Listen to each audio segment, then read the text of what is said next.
Thank you for joining. It's very encouraging to see so many registered. I did have a quick look before, and there were many from various sectors. It shows that the growing importance of social value is there. Are we recognising it as a powerful force for change, and that there's a strong commitment to the wellbeing economy here in Wales? So as we wait for that room to fill, I'd like you to open a tab and use Menti, as you can see there on my screen. You can use the link at the top and the code 140980001, or you can hover over the barcode, and then that will open a pop-up link that you can use to input your response to this question. What is social value and what does it mean to you? And hopefully that will get the ball rolling today. So while that does its thing, you can see that it's already growing. I just want to note that the session is being recorded. So if anyone wants to watch this back or share it with anyone who couldn't make it today, just let me know at the end and I'll arrange that for you. We've also got interpretation enabled, provided by the Cyngor Gwynedd translation team. So, because we'll be switching between English and Welsh as we go through the speakers. So make sure to use that if needed. It's a globe icon at the bottom of the screen, and you'll need to select English. So any issues, please let us know in the chat function. We'll be using the chat throughout the session. We've got a 5-minute Q&A with each speaker at the end of their presentation. So if you think of anything, please send your questions there, and we'll answer them in the time that we have. But failing that, we'll follow up afterwards.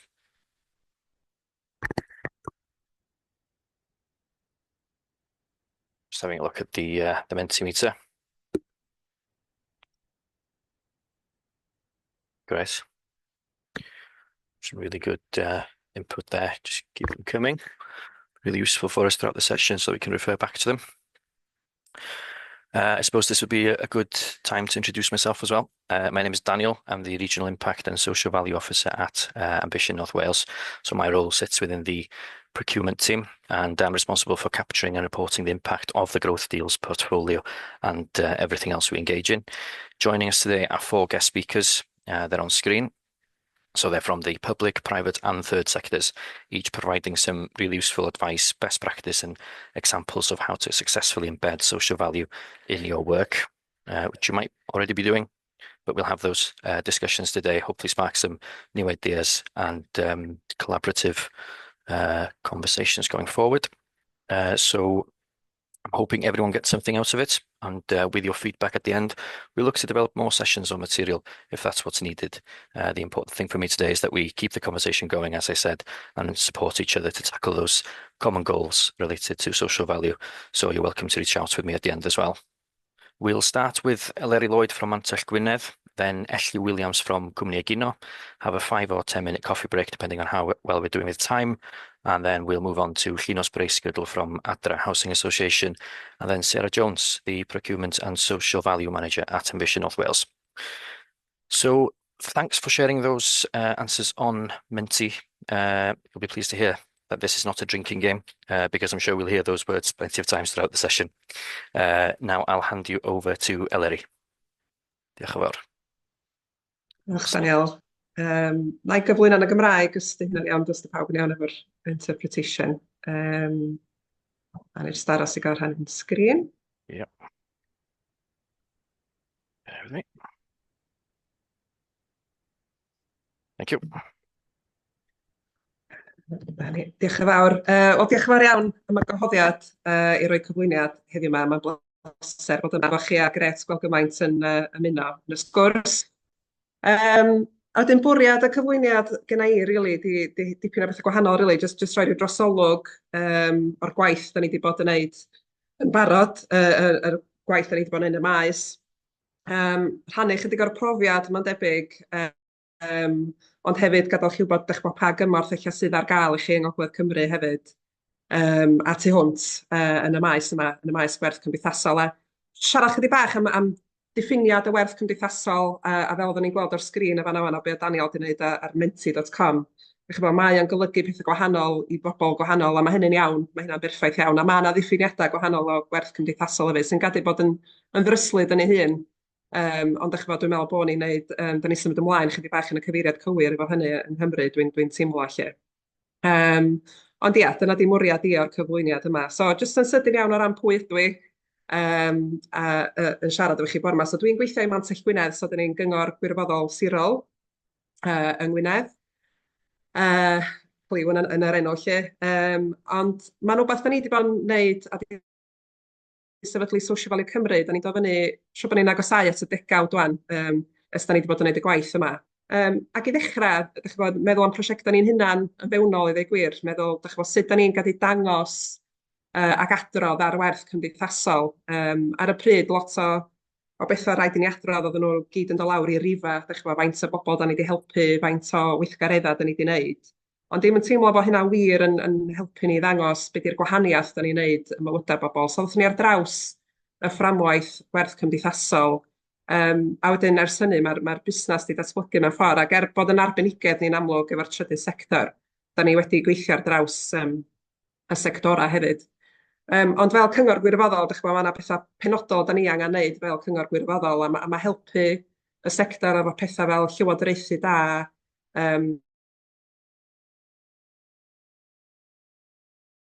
yn sicr, da ni'n teimlo bod gwerth cymdeithasol yn helpu ni yn yr cyfeiriad cywir efo hynny lle. Jyst cyfeirio sydyn â Social Value UK hefyd, a dwi'n hyfforddiant wedi chredu efo Social Value UK.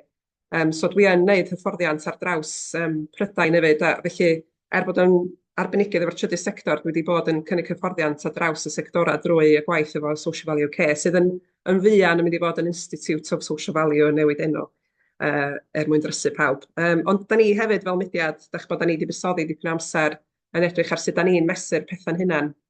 A dwi'n meddwl mae hwnna'n bwynt pwysig i ddeud hefyd ydy, dydy hyn yn digwydd dros nos, a hyd yn oed i ni sy'n gweithio yn y maes.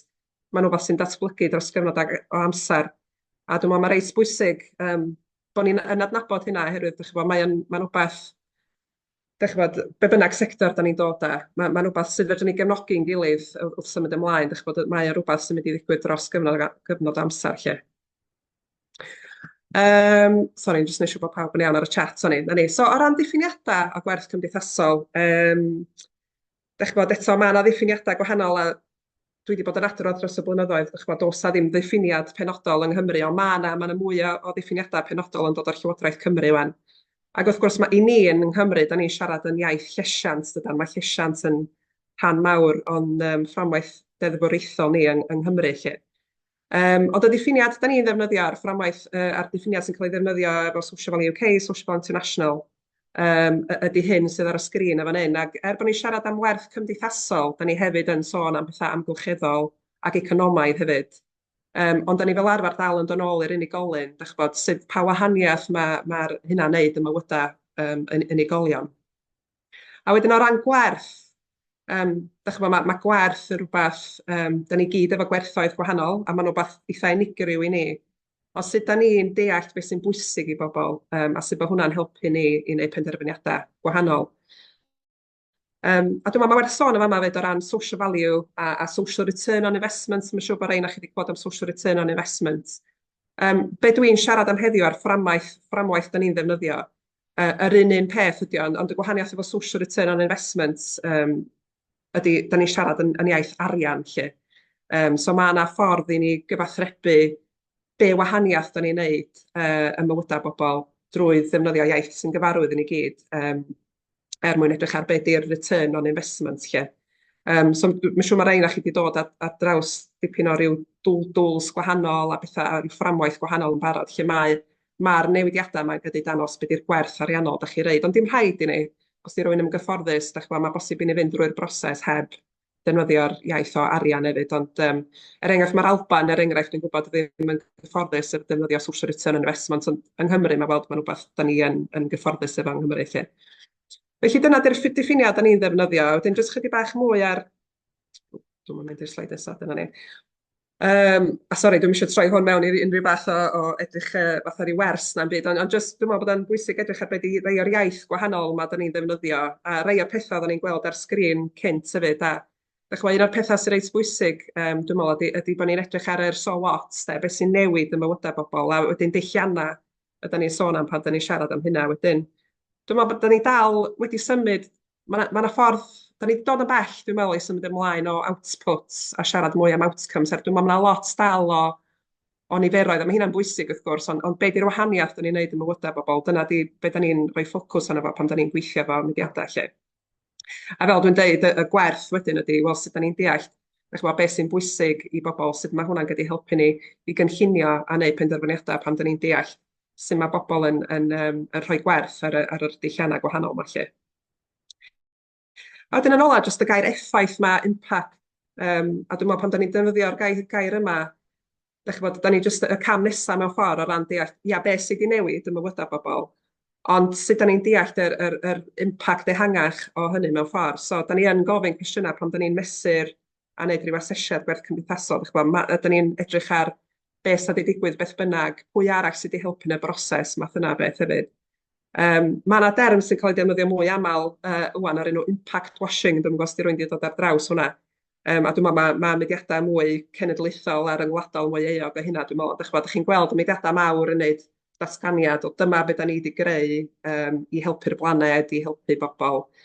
Ond ydy hwnna'n reality mewn ffordd. So pan da ni'n gwneud asesiad, mae'n rhywbeth fel arfer, da ni'n edrych ar beth sydd wedi digwydd beth bynnag, pwy arall sydd wedi helpu a math yna beth. A dwi'n siŵr bod chi rei o'r mudiadau sydd yma heddiw yma, lle bod chi'n helpu unigolion efo rhywbeth penodol, ond mae'n bosib iawn bod yna rhywun arall yn helpu fyd. Wedyn effaith ydy deall yn iawn. Be ydych chi'n unique selling points chi mewn ffordd fyd? Be wahaniaeth ydych chi wedi greu mewn brosiect, mewn gwasanaeth, mewn ardal? Wedyn, da ni'n ffeindio bod mudiadau yn reit keen ar y rhan yna'r broses mewn ffordd. Felly eto, jyst o ran yr cyd-destun Cymru mewn ffordd, a dych bod eto mae gennym ni ddeddfwriaeth arbennig yng Nghymru. Dych bod oedd y United Nations yn deud blynyddoedd yn ôl pan beth y Future Generations Act i mewn. Dych bod, well, Wales is doing today, the world will do tomorrow. A dych bod, mae'r Social Partnership Bill wan yn rhywbeth sydd fod i eto cryfhau y ddeddfwriaeth yna. Ond o ran be dwi'n siarad am o ran yr egwyddorion, da ni'n ddefnyddio, dych bod, maen nhw'n cyd-fynd yn sicr efo egwyddorion y ddeddfwriaethau yma sydd gennym ni yng Nghymru, lle o ran bod y bobl yn ganolog i'r penderfyniadau da ni'n neud, bod ni'n deall beth sy'n bwysig i bobl, a bod nhw'n rhan o'r sgwrs yna, yn rhan o'r broses lle. Di hwn ddim y sleid gorau, jyst bethau dwi wedi rhoi ar sgrin mewn ffordd, ond dwi'n meddwl mae'n bwysig i ni ddeall hefyd pam gwerth cymdeithasol, pam bod hwn wedi datblygu a dydy o'm yn newydd, mae'n rhywbeth, mae'r llyfryn gath ei sgwennu o ran social return investment er enghraifft wedi cael ei wneud ys dipyn o blynyddoedd bellach. Ond pan da ni'n cymharu i financial pethau ariannol, mae o'n newydd iawn, mae o'n fabi mewn ffordd ydy. Ac dwi'n aml yn cymharu social value, social accounts i financial accounts. Oherwydd fframwaith egwyddorion ydy hein, ond wrth gwrs mae'r ochr ariannol wedi cael ei ddatblygu dros nifer iawn o flynyddoedd lle. Ond dwi'n rhoi o'r pethau, dych bod, pam bod hyn wedi dod yn fwy pwysig, dych bod, mae yna bethau'n digwydd yn y byd, da ni'n mond y gorau sbio ar y teledu bob diwrnod i wybod, dych bod, am bethau sy'n digwydd yn y byd sy'n amharu yna ni gyd lle. Dwi'n meddwl, da ni'n bersonol fel cwsmeriaid, fel defnyddwyr gwasanaeth, da ni wedi newid dros y blynyddoedd dwytha. Dwi'n siŵr bod sawl un ohono ni yma heddiw yma allan gwneud penderfyniadau am pwy da ni'n gwneud busnes efo, lle da ni'n prynu pethau. Da ni wedi newid o ran y penderfyniadau da ni'n gwneud hefyd lle. Ond da ni yn gweld mwy o ariannwyr yn gofyn am werth cymdeithasol. Mae'r digwyddiad heddiw yma yn enghraifft o hynny dydy. Mae'r gwaith sy'n digwydd drwy y broses tendro falle yn Gogledd Cymru. Dwi'n siŵr bod sawl un o'n ni'n gweld mwy o ofyn am werth cymdeithasol. A dwi wedi sôn am y ddeddfwriaeth yn barod lle mae aros yn sicr. So sut da ni'n datblygu hwnna. Ac ia, o ran mesur, a mae hwnna'n un peth i ddechrau dydy, sut da ni'n mesur gwerth cymdeithasol, sut da ni'n dangos yn gwerth cymdeithasol i bobl. Ond sut da ni'n defnyddio hwnna i reoli a wneud penderfyniadau hefyd. A dyma, di o gyd amdan ar diwedd y dydd, ydy sut da ni'n creu mwy o ddeilliannau positif yn mywydau bobl, sut da ni'n lleihau y pethau negyddol sy'n digwydd i'r blaned, pethau sy'n digwydd unigolion lle. Felly mae am sut da ni'n newid y ffordd da ni'n gwneud busnes, sut da ni'n newid y ffordd da ni yn dangos y gwaith da ni'n neud. Ond o ran rheoli gwerth cymdeithasol, sut da ni'n defnyddio'r data yna wedyn i wneud pethau chydig bach o wahanol, mwyn sicrhau bod ni'n cynyddu'r gwerth yna ym mywydau bobl hefyd.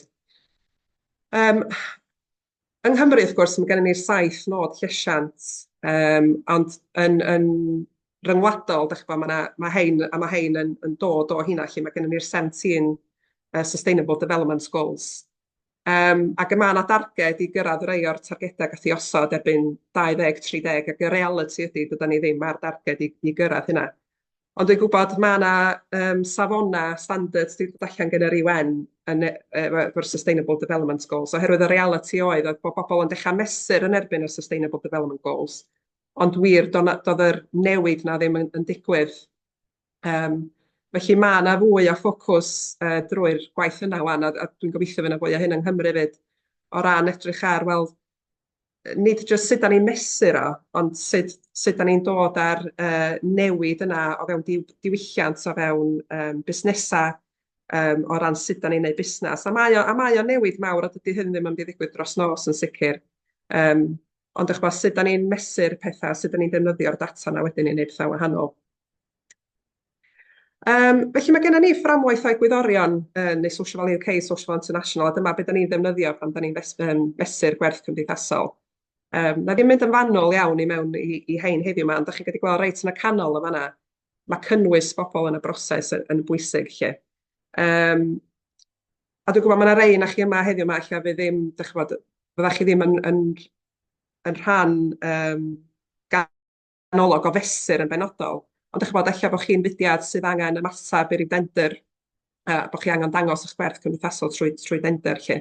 A wedyn, da chi'n meddwl am yr asiantaethau sy'n rhoi y tender allan. Dych bod pa wybodaeth maen nhw angen gael mwyn deall y gwahaniaeth maen nhw wedi wneud. Sut maen nhw'n defnyddio'r gwybodaeth yna wedyn i wneud penderfyniadau yn y dyfodol. Felly mae cynnwys bobl yn rhan bwysig iawn o hynny dydy. A dwi'n gwybod mae'r sgwrs da ni'n gael yn fwy a fwy aml. Ydy sut da ni'n deall, be di'r angen o fewn y cymunedau ni, a'r cynnig sydd ar gael allan yna drwy y cynnig mae bobl yn wneud drwy busnes lle. A wedyn, felly mae'r rhan siarad yna'n bwysig a rhan dwi'n mwynhau yn benna yn sicr o ran y broses o fesur lle. Ydy jyst gofyn wrth bobl, pa wahaniaeth mae rhywbeth yn wneud. Eto, deall beth sy'n newid. Eto, dio ddim jyst y pethau positif, ond beth sy'n heb weithio, sydd da ni'n dysgu ar y broses yna hefyd. Do not overclaim, mae hwnna jyst yn cyfeirio eto am be o'n i'n sôn am cynt, da chi bod faint o bethau da chi wedi gyfrannu yn benodol, felly da ni yn edrych ar pwy arall sydd wedi cyfrannu'r broses math yna beth hefyd. A fel dwi'n ddim mynd drwy hein y fanol, ond yr un pink, be responsive, bod yn ymatebol.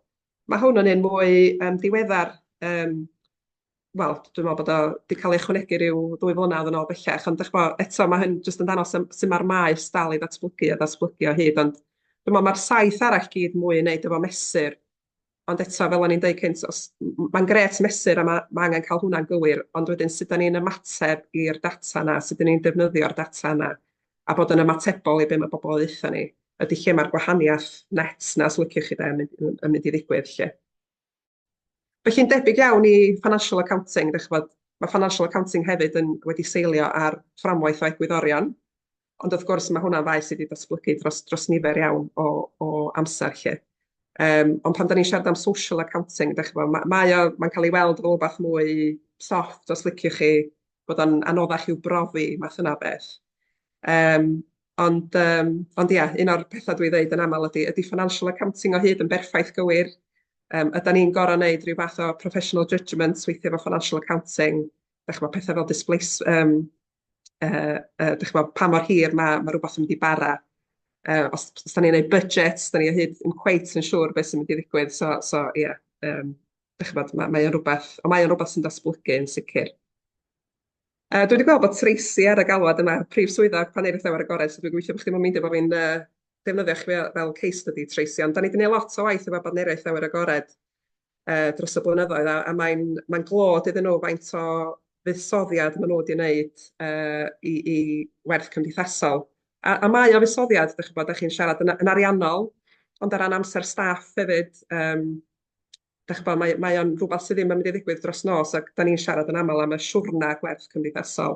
A siwrna, a mae'n rhywbeth sy'n hyd yn cael ei adeiladu, ond mae Badneiraeth Awyr Agored wedi tyfu fel mudiad dros y blynyddoedd dwytha. Mae nhw, fudiad oedd sydd dal wedi yng Ngogledd Cymru lle, ond sy'n gweithio ar draws y Prydain erbyn hyn lle. A mae Gwerth Cymdeithasol wedi bod yn rhan mawr o'r broses yna iddyn nhw o ran, dysgu a hyfforddi staff i ddeall be ydy Gwerth Cymdeithasol. Maen nhw wedi creu fframwaith eu hunain o ran mesur y dulliannau maen nhw'n greu. Ond hefyd mynd ymhellach a defnyddio'r data yna mewn rheoli a wneud penderfyniadau fel mudiad lle. Felly mae gennym ni, mae yna adroddiadau a gwerthusiadau ar gael yn gyhoeddus gen nhw ar eu gwefan a gennym ni hefyd. A dwi'n siŵr sy'n Tracy mae'n mynd i siarad am y profiad dwi'n mynd i roi Tracy ar y spot heddiw yma. Ond mae gennym ni sawl enghraifft a hapus iawn i rannu rhyw fath o case studies gwahanol. A mae gennym ni case studies, mwy i wneud efo'r gwasanaethau cyhoeddus hefyd, yn amlwg mae'n arbenigedd ni fel dwi'n dweud efo'r trydydd sector.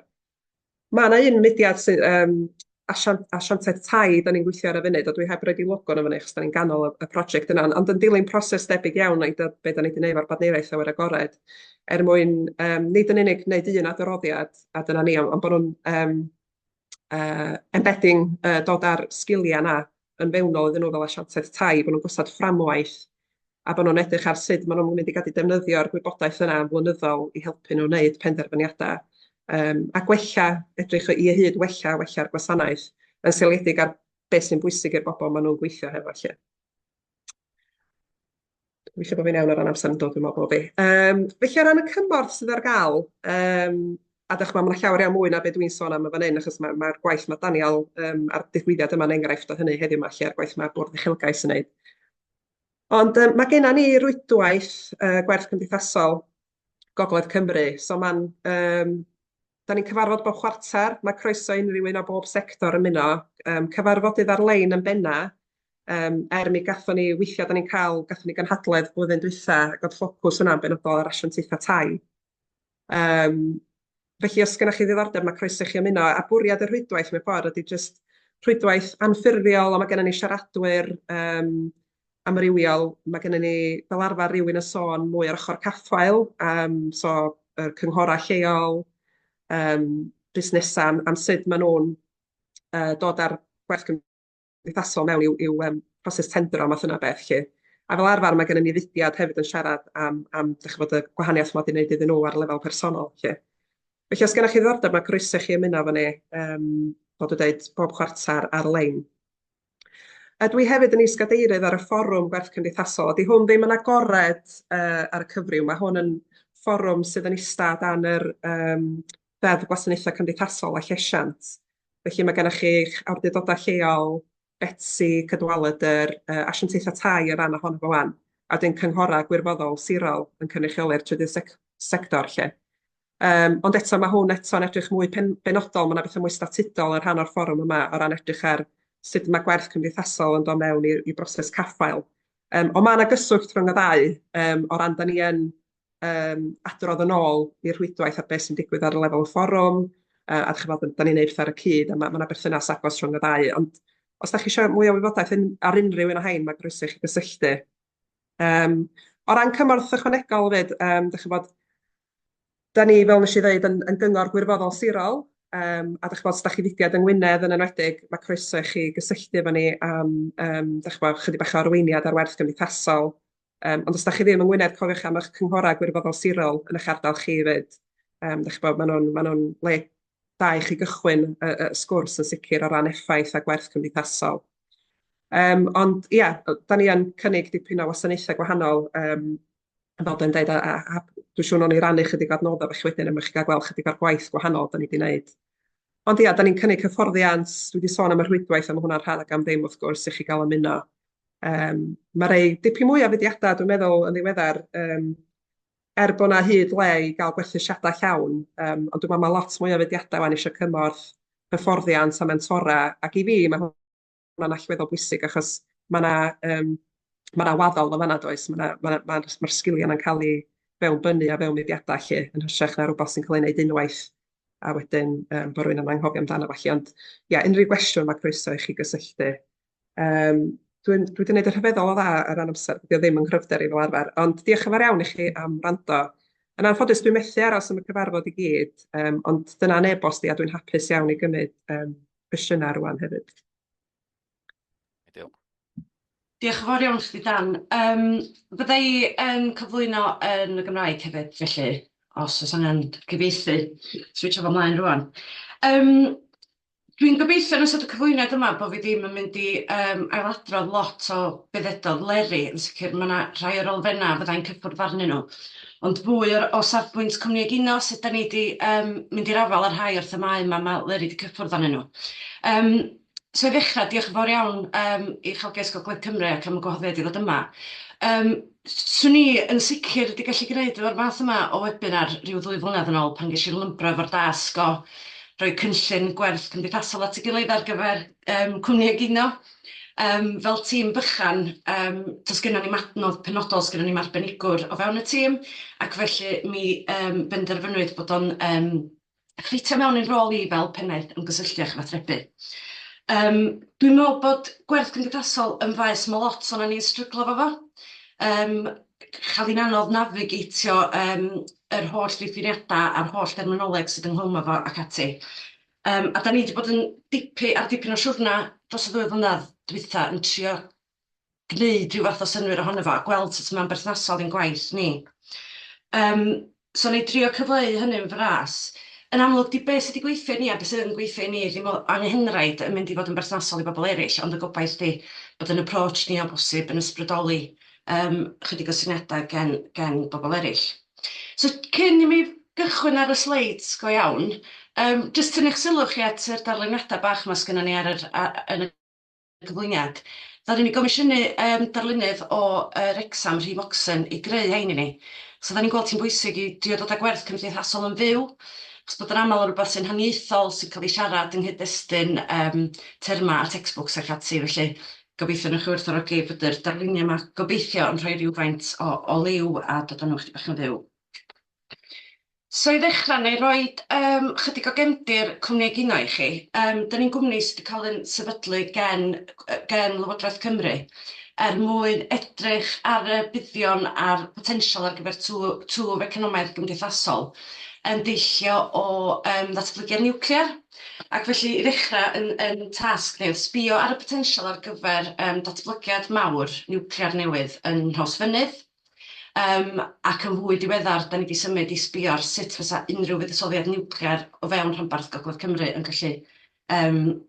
gallu gwireddu yr amcanion economaidd gymdeithasol.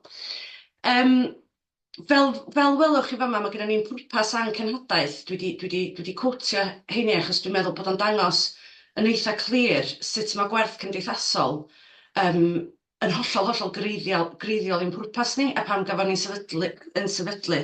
Felly mae'n rhan anato drilion bodolaeth ni. Mi ddaru Leri roi sleid yn egluro pam bod gwerth cymdeithasol yn bwysig, a dwi wedi cyffwrdd o fama ar dipyn o'r un pethau pam bod gwerth cymdeithasol yn bwysig i ni fel cwmni egino. A dwi'n meddwl bod wedi dod chydig bach yn buzzword, mae'n sicr ar gynnydd ac yn rhywbeth sy'n dod yn gynyddol bwysig o ran y sector infrastructure ynni a niwclear yn benodol hefyd. A fel soniodd Leri, mae gennym ni ymrwymiadau statudol o dan y Public Service Social Value Act a hefyd y Deddf Llesiant. Fel carf cyhoeddus, mae rhaid ni ddangos sut da ni'n delifro yn erbyn hynny. Ac hefyd wedi nodi'n gwerthoedd corfforaethol ni fanna, fel ddedais i mewn pwrpas a'n cenhadaeth ni'n ymwneud efo gwerth cymdeithasol, dim cwmni i gynhyrchu ynni fel y cyfryw ydy cwmni egino, ond cwmni i sicrhau bod yna fuddion yn dod o unrhyw brosiect i greu ynni niwclear.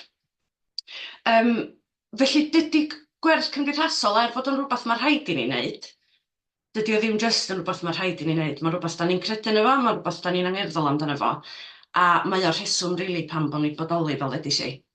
A o'r ymchwil a'r trafodaethau a'r siwrna da ni wedi bod arni, yn aml iawn, dwi'n meddwl bod yn y gorffennol bod gwerth cymdeithasol wedi cael ei weld fel rhyw fath o bolton, bod chi'n cario ymlaen efo'ch busnes o ddydd i ddydd ac wedyn yn meddwl, reit, damia, mae rhaid i ni feddwl am ein cymunedau neu mae rhaid i ni feddwl am sut da ni'n gwneud daioni tu hwnt i'n day job.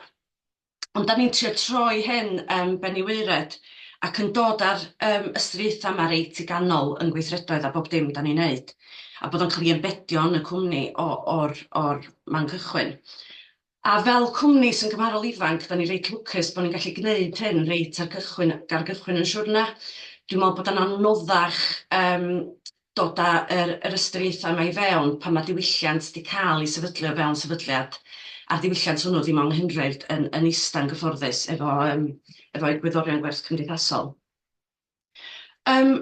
Mae'n werth nodi hefyd, mae gwerth cymdeithasol yn amlwg mae'n fuddiol i bobl ac i gymunedau, ond mae o hefyd yn galluogi sefydliadau, prosiectau i redag yn fwy effeithiol. Mae o'n galluogi perthnasau gwell, dealltwriaeth well rhwng cymunedau a prosiectau sefydliadau. Felly. Ac felly mae yna fydd hefyd o'r ochr arall, ddim jyst yn rhywbeth da ni'n neud i bobl, mae o bydd, dwi'n meddwl, mwy holistig na hynna. Cyn i fi fynd ymlaen i sôn yn union am sut athon ni ati i roi rhyw fath o strategaeth at ei gilydd. Dwi wedi galw hyn yn gwneud synwyr o synwyr cyffredin, achos dwi'n meddwl bod y rhan fwyaf yn ni fel pobl isio gwneud daioni ac isio ymddwyn mewn ffordd sydd ddau bobl eraill.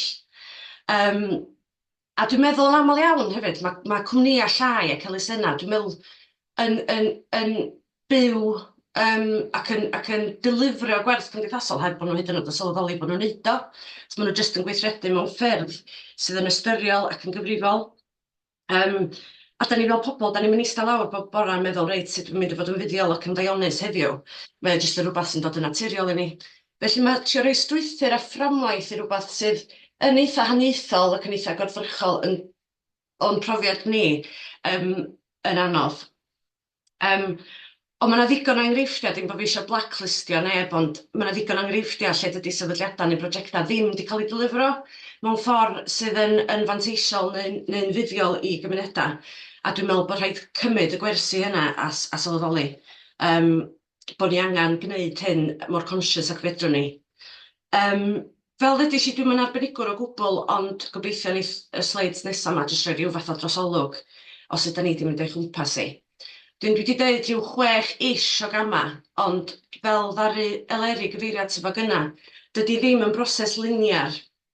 A mae yna lot o fynd rownd ac ail ymweld efo syniadau ac ymatab i adborth ac ati. Felly yn aml iawn mae eisiau cymryd cam yn ôl er mwyn cymryd y cam nesaf ymlaen. Eto, mi ddaru Eleri sôn am ddiffyriadau yn ymwneud efo gwerth cymdeithasol. A dwi'n siŵr amdano chi, ond dwi'n gweld y derminoleg yn eitha confusing. A mae yna lot o derminoleg sydd o'i dehongli yn deud yr un fath ac yn anelu at yr un peth, ond yn cael ei cyfathrebu cyfleu mewn ffordd wahanol. Felly'r cam cyntaf ddaru ni ddilyn oedd ffigro allan be mae gwerth cymdeithasol yn olygu i ni, a ddaru ni landio ar y diffiniad sydd yn agos iawn at yr un roddodd Eleri, a sydd yn tynnu fewn ysbryd a ystyr terminoleg yn ymwneud efo llesiant, CSR, ESG, cynaliadwyedd ac ati, a trio'i gyfleu mewn ffordd sydd yn gwneud y mwyaf o sens ac mor glir a phosib. A dyna pryd rili nath y geiniog syrffio i fi oedd pan nes i sylweddoli, actually, mae lot o'r pethau yma jyst yn sôn am yr un fath. A maen nhw gyd yn neud efo pobl, a maen nhw gyd yn neud efo gwneud pethau mewn ffordd sydd yn fanteisiol rhagor nag anfanteisiol. A pan mae yna anfantais yn debygol o ddod, bod ni'n gweithredu mewn ffordd sydd yn gwrthsefyll hynny yn gymaint o phosib. Dwi'n meddwl bod gwerth cymdeithasol yn rhywbeth mae lot o bobl, dwi'n meddwl bod Joe Blogs yn mynd rownd bob dydd yn meddwl sut werth cymdeithasol dwi wedi cael heddiw. Felly, pan da ni'n siarad am werth cymdeithasol, fel arfer, da ni'n sôn am fuddiannau, da ni'n sôn am gael effaith positif, jyst er mwyn trio dod efo chdi bach mwy perthnasol i bobl. Mae'r pyramid yn y canol yn cyfleu sut da ni'n mynd ati o ran anelu a targedu'n hymdrechion. Os fyswn ni'n perthnasu hwn i brosiect niwclear er enghraifft, mae yna fuddion cynhenid a buddion ymgorfforedig yn rhan o brosiect niwclear. Er enghraifft, os na brosiect niwclear neu brosiect mawr arall yn digwydd, Mae yna swyddi a chyfleoedd ar gyfer sgiliau ac ati yn mynd i ddigwydd anyway. Mae yna ynni glân yn mynd i gael ei gynhyrchu anyway. Felly, jyst o ddilifro'r prosiect, mae'r pethau yna'n mynd i ddod maes o law. Be sydd ddim yn garantid ydy bod hynny'n cael ei ddilifro mewn ffordd sydd yn fanteisiol i gymunedau lleol, i bobl leol, sy'n golygu bod yna'r cyfleoedd gorau a'r amodau gorau i bobl fedru byw, gweithio, mwynhau ochr yn ochr efo'r prosiect mewn ffordd sydd yn mwyafur bydd iddyn nhw. Ac felly dyna pam bod y buddion ychwanegol yma, dyna lle da ni'n gweld gwerth cymdeithasol yn rili dod yn bwysig. A wedyn dwi wedi rhoi rhyw pyramid bach coch fanna, hwnna yn adlewyrchu'r hierarchy of needs gen Maslow. A dwi'n meddwl fedrwch chi'n hawdd iawn osod yr hierarchy of needs yn erbyn y math yma o fodel pyramid, lle cyn bod pobl yn gallu cael, bod pobl angen diogelwch, bwyd, iechyd ag ati, mae rhaid, wrth fynd y nes at stop y pyramid, mae'r pethau sydd yn cyfrannu at hynna'n hyder a bywyd mwy cyflawn. Yn y gornel ar y dde, eto, diagram arall dan wedi rhoi at ei gilydd yn trio dangos sut mae'r tri ffiler sy'n cael ei defnyddio mewn Gwerth Cymdeithasol, Cynhaliwyd ac ati, sut bod y tri ffiler yna'n dod at ei gilydd mwyn creu beth da ni'n alw'n Gogledd Cymru lywyrchus, sef sail yn gweledigaeth a'n cenadaeth ni. Y cam nesaf ar ôl ffigro allan be yn union mae hyn i gyd yn feddwl i ni, oedd deall be sy'n werthfawr, achos os ydy gwerth cymdeithasol ynglyn â phobl a'r effaith da ni'n gael ar y bobl hynny, a'r cymunedau hynny, dio ddim rili yn lle ni i ddeud be di hangenion nhw, neu be di gofynion nhw, neu be di diheadau nhw. Ac felly nathon ni dreulio cryn dipyn o amser yn creu, yn datblygu'n dealltwriaeth o be ydy anghenion a be di gobeithio'n cymunedau yng Ngogledd Cymru. Mi ddaru ni gomisiynu ARYP ymgynghoriaeth fawr i greu asesiad o anghenion lleol i ni fel sail ar gyfer y gwaith, a hwnnw'n tynnu at ei gilydd bob math o ddangosyddion a data socio-economic. Ond mae werth nodi hefyd bod dim rhaid comisiynu asiantaeth i wneud y gwaith. Mae yna lot o blatfforma sydd ar gael, lot o stwff ofnadwy ddefnyddiol yn y fframwaith economaidd rhanbarthol sydd ar wefan Uchelgais Gogledd Cymru, yr observatory sgen yr bartneriaeth sgiliau, a mae'r dashboard ma dwi wedi rhoi o fama sydd ar wefan Llywodraeth Cymru. So, mwyn cael y darlun ystadegol na, mae yna lot o adnoddau ar gael ar-lein. Mae hefyd, mae'r cynllun llesiant ar gyfer y siroedd wedi gosod yn Gwynedd a Môn y fanna, ond wrth gwrs mae yna dri arall sy'n cyfro Gogledd Cymru. A mae hein hefyd maen nhw wedi cael eu cynhyrchu ar sail asesiadau eitha trwlwyr o ddynion a dyheadau lles pobl yng Ngogledd Cymru. Felly maen nhw'n rhoi sail dystiolaeth reit gadarn ar gyfer datblygu strategaethau chynlluniau. A wedyn be arall ddaru ni oedd gweld be mae pobl eraill yn neud, a dwi wedi rhoi adran fanna gan bod fi'n gwybod bod yna rhywun adran cyflwyno ar yn ôl i. A mae adran maen nhw ar flaen y gad o ran adrodd a chyfathrebu ynglyn â gwerth cymdeithasol. A mae gweld a cymryd ysbrydoliaeth gan gyrff eraill, dim mewn hynraid yn yr un sector, dwi'n meddwl, yn hynod iawn o bwysig. A dysgu gwersi o be mae pobl eraill yn neud. A wedyn mae'r llun na o'r ddau berson yn cael peint ac yn dweud iechyd da. Diolch yna jyst i edrych yn ddel. Dwi wedi rhoi hwnna i gyfleu bod a ddim byd yn y bôn, yn y mar ni, yn curo siarad fo pobl a cael straeon pobl, gweld y byd trwy llygyd nhw, gweld beth sy'n werthfawr, beth sy'n gweithio, beth sy'n ddim, trwy eu profiadau a'i hamgylchiadau nhw. A fel dwi'n dweud, dio ddim yn rhywbeth sy'n hawdd iawn i'w strwythuro, a dydy o ddim yn rhywbeth da chi'n gallu gwneud dros nos, ond mae meithrin y berthnasau yna efo'r bobl da chi'n gobeithio dilifrio gwerth iddyn nhw, a deall sut mae hynny'n cael effaith arnyn nhw, dwi'n meddwl, yn hollol allweddol.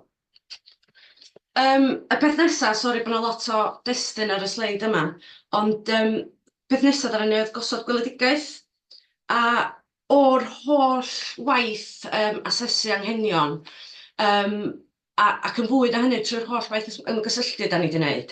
Be mae pobl yn ddeutha ni tro ar ôl tro ar ôl tro ydy bod nhw jyst eisiau gweld Gogledd Cymru'n ffynnu, maen nhw eisiau gweld lle mae yna gyfleoedd i bobl weithio ac i fyw yn lleol, lle mae pobl ifanc yn gallu dod yn ôl, lle mae yna fwrlwm cymdeithasol, a di hyn ddim yn lot o surprise na di, ond dwi'n meddwl bod o'n bwysig bod ni'n gosod hyn lawr fel rhan o'n gweledigaeth, fel bod ni ddim byth yn gymryd o'n ganiataol, a bod ni'n cael yn dal yn atebol yn erbyn hyn.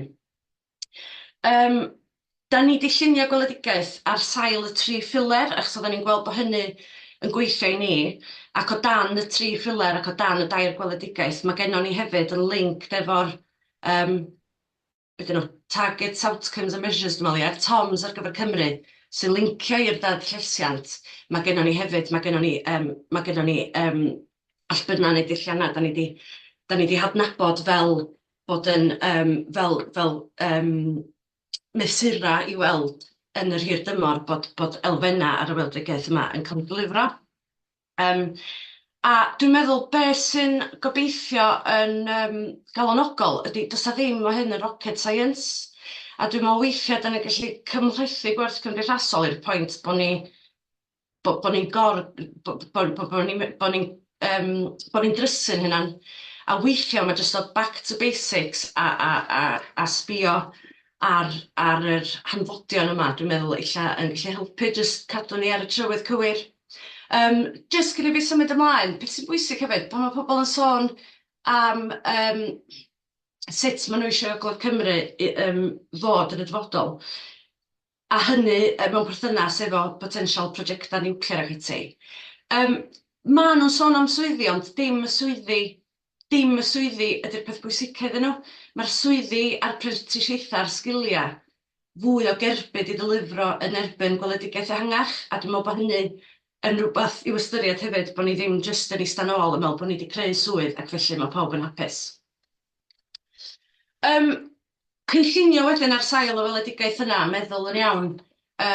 So be fedra ni wneud yn erbyn y weledigaeth hir dymor, ac yn amlwg fel edrych i, da ni'n dyn bach, 4 na ni sy'n na, sgynnon ni ddim adnoddau sylweddol ofnadwy, ac felly trio gweithio allan be fedrwn ni wneud rwan efo beth sgennon ni a'r amgylchiadau sgennon ni i o leia greu'r amgylchiadau tuag at y weledigaeth ehangach.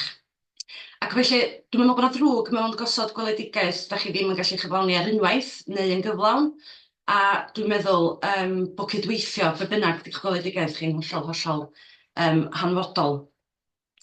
A dwi'n meddwl beth da ni wedi weld hefyd ydy bod cynllunio eich gweithgareddau Gwerth Cymdeithasol ddim yn gorfod bod yn gostus a ddim yn gorfod bod yn anodd, achos pan ydych chi'n cymryd yr egwyddor bod chi'n mynd i embedio hyn ym mhopeth da chi'n neud, mae'n jyst dod yn rhan o waith dydd i ddydd wedyn. Felly, lle dwi wedi gyrraedd, sori, dwi'n dilyn nodiadau fel bod fi ddim yn mynd off-piste yn ormodol. Ie, da ni wedi gosod 2 blaenoriaeth ar gyfer y 12 mis nesaf, ac i gwmni ag uno mae'r rhain yn ymwneud efo arwain trwy esiampl di'r cyntaf, gweithio fe eraill, a wedyn hyrwyddo'r rhanbarth yn drydydd. Achos dos a ddim sicrwydd eto oes na brosiect niwclear yn mynd i ddod, ac felly da ni'n canolbwyntio yn y tymor agosach ar greu'r amodau bod prosiect yn y dyfodol os daw na un yn gallu cychwyn o'r man cychwyn cywir, hynny ydy, efo ystyriaethau ynglyn â bydd pobl o chymunedau yn gwbl greiddiol iddo fo.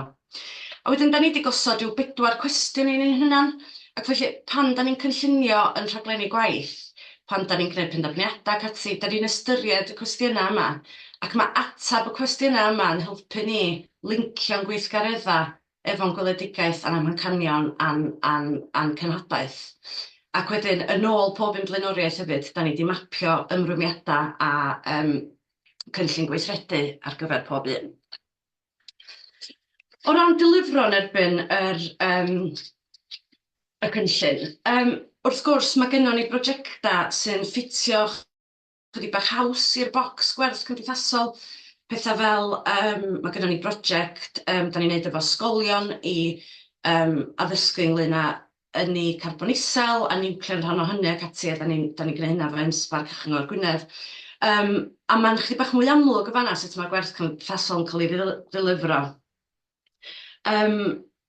Da ni wedi comisiynu ymchwil gen Prifysgol Bangor, a dwi'n siŵr bysa gen Eleri os nad pobl eraill ddiddordeb yn yr ymchwil pan byddwn ni'n gyhoeddi fo.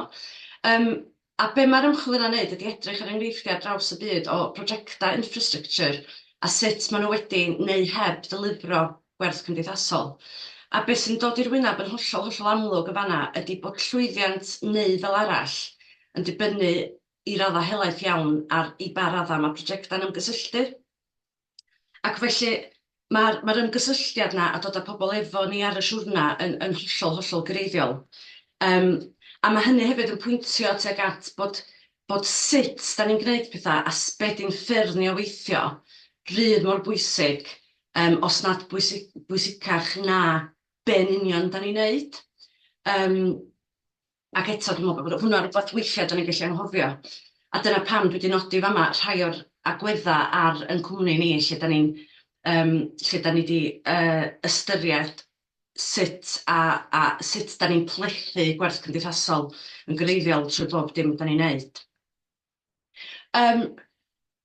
Ac a dweud y gwir, beth swn i ddweud ar y pwynt yma ydy, eto i ddod â fo nôl i ni fel unigolion, does am pwynt i ni honni a brolio bod ni'n glen efo ffrindiau os da ni'n gas efo'n teulu, enghraifft. A dwi'n meddwl bod yn rhyw fath o wir i gwmnïau neu cysylltiadau, neu sefydliadau. Felly ni honni bod ni'n gwneud lles i gymunedau neu un staff, ond os nad da ni'n gwneud vice versa, bod ni'n manteisio pawb, wel, mae o'n troi'n rhagryth. Ac felly, da ni'n sbio ar yn prosesau mewnol gymaint ag yda ni o ran prosesau allanol a gweithgareddau allanol. A da ni'n lwcus iawn hefyd bod hyn yn dod o'r top, felly mae'n amrwymiad yna ar lefel y bwrdd ac ar lefel y prifeithredwr hefyd, i greu'r math o ddiwylliant yma, lle mae pawb ar yr un dudalen a pawb yn angerddol ac yn credu ym mhwysigrwydd gwneud gwahaniaeth. Mae yna 2 screenshots o fanna o glawr 2 lawrlyfr mewnol sgynna ni. Dwi'n gobeithio bod nhw ar yn gwefan ni'n fuan iawn, ond da ni wedi crynhoi lot o'r gwaith yma mewn 2 lawrlyfr sy'n mynd law yn llaw ei gilydd. Cynta'n ymwneud efo gwerth cymdeithasol yn benodol a llall ynglyn â sut da ni'n ymgysylltu a sut da ni'n ymgysylltu mewn ffordd sydd yn bwrpasol ac yn glir i bobl ac yn fwriadus. Y cam ola, a dwi'n meddwl mae hwn di'r cam anodd mewn perthynas a gwerth cymdeithasol, ydy mesur yr effaith. A dwi'n sicr yn credu bod angen cymdeithasol fod ynglyn â phobl yn hytrach na metrics. A mae hynny'n tynnu'n groes i'r arfer corfforaethol arferol o fel dangosyddion, perfformiad a targedau ac ati. A'r gwir amdani di mewn lot o achosion yn cynnwys, dwi'n credu, mewn caffael ac ati a tendra am gontracta, bod angen yr elfen feintiol na i sut da ni mesur yn effeithiau. Ond beth da ni wedi wneud ydy, gan gymryd hynna a derbyn hynny, da ni hefyd wedi rhoi rhyw fath o fframwaith mwyn mesur yr impact mewn lot o ffyrdd, efo ffocws ar ddulliau mwy ansoddol, meddal ochr yn ochr efo dulliau mwy traddodiadol. Ac eto, dwi'n meddwl yn yr achos yma, so'n byd i gyd o straeon pobl a sut i achos ac eto, ac ati. Fyddwch chi'n falch, dwi'n meddwl, o glywed mod wedi cyrraedd y sleid ola. Felly, sori am fynd ymlaen, mae hwn yn faes ac yn elfen hollol greiddiol i gwmni egino'n holl bwrpas neu ac ati, a mae o'n faes, mae gen i lot fawr o ddiddordeb yn efo, dwi wedi dysgu lot trwy fod mewn yn y pen dwfn go iawn rhyw 2 flynedd a hanner yn ôl. Ac felly, swn i'n hapus iawn i gymryd unrhyw gwestiynau neu mae'n e-bost i fanna. Felly, os oes yna rhywun eisiau pigo fyny ar unrhyw beth neu dilyn fyny ar ôl y sesiwn, swn i'n hapus iawn. Dwi'n meddwl mwya'm byd fedrwn ni rannu'n gweledigaethau, rhannu'n dulliau, rhannu'n gwersi. Dwi'n meddwl y mwyaf impact gawn ni ar y cyd bydd yr rhanbarth. Diolch yn iawn. Gret, diolch yn fawr iawn i chdi, Lliw. Really sgwrs diddorol o fan'na, diolch yn fawr iawn. Very interesting sort of phrase, making sense of common sense. I like that one. And the reference to Maslow's hierarchy of needs as well. So I'll have a quick look at the chat just to see if we've got any questions for you. Somebody's complimenting your graphics. I will agree, they were brilliant. Great set of slides and presentation there. And I'm sure everybody be keen to learn more about how that social value aspect comes into the nuclear world and the Charles Fynydd Development Plan. So as soon as your social value and your engagement handbooks, as well as the research reports that you're working on, becomes available, I'm sure you'll be interested to get those links and read up about them. Diolch yn fawr. Right, so it's 25 to 2. We're doing great on time. And we've had 2 guest speakers so far, sort of covering definitions, support available, some needs analysis, creating strategy, and then we're following that sort of walkthrough theme, if you like, by next going to the measuring and reporting aspect before finally moving on to Sarah, one of our own procurement and social value managers here at Ambition North Wales, who will talk about procurement reform, tendering with social value components, and legislation and all that sort of stuff, the exciting bits. So yes, it's great to see that we've got 57 attendees with us today. Some weren't obviously able to join us, but the recording is available. So if you know of anybody, any colleagues who aren't able to make it in the end, let me know and I'll make sure to share the slides and the recording with them. So just to keep with the timing, Llinws, are you okay to share your screen? Brilliant, thank you very much. And please remember to use the chat if you've got any questions, but can't think of anything now. You're welcome to follow up afterwards. And we'll make sure to connect you with the speakers or anybody else on the call.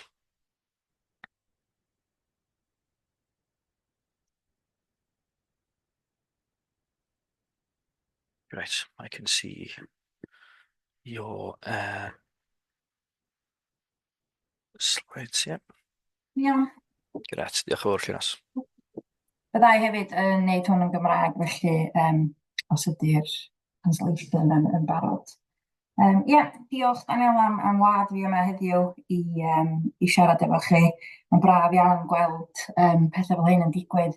Fel udodd Elliw gynna, swn i wedi bod wrth y modd os oes yna wbeth fel hyn wedi bod nôl pan nes i gychwyn ym mis Ionawr, felly na cymwch mantas ar digwyddiadau fel hyn. I rhai na chi sydd ddim yn gwybod pwy dwi, Llinws Breisgedl dwi wedi'r cydlynydd Gwerth Cymdeithasol yma yn adra. Dwi yn rôl wan dim ers hir iawn ers mis Ionawr flwyddyn yma, ella bod chi'n gyfarwydd â Ceri Ellis Jackson oedd yn neud y rôl gyngharall, hi nath ddreifio'r holl beth yma i gychwyn, felly mae yna ddiolch mawr iddi hi am ei gwaith. Rhai o'ch chi sydd ddim yn ymwybodol pwy ydi adra, gymdeithas tai yda ni, a mae gennym ni stoc bron iawn ar draws Gogledd Cymru, gyd bob man heblaw yn Ynys Môn. Gymdeithas tai annibynnol, erbyn hyn mae gennym ni dros 7,000 o gartrefi, a da ni yn rhoi gwasanaeth i 16,000 o gwsmeriaid.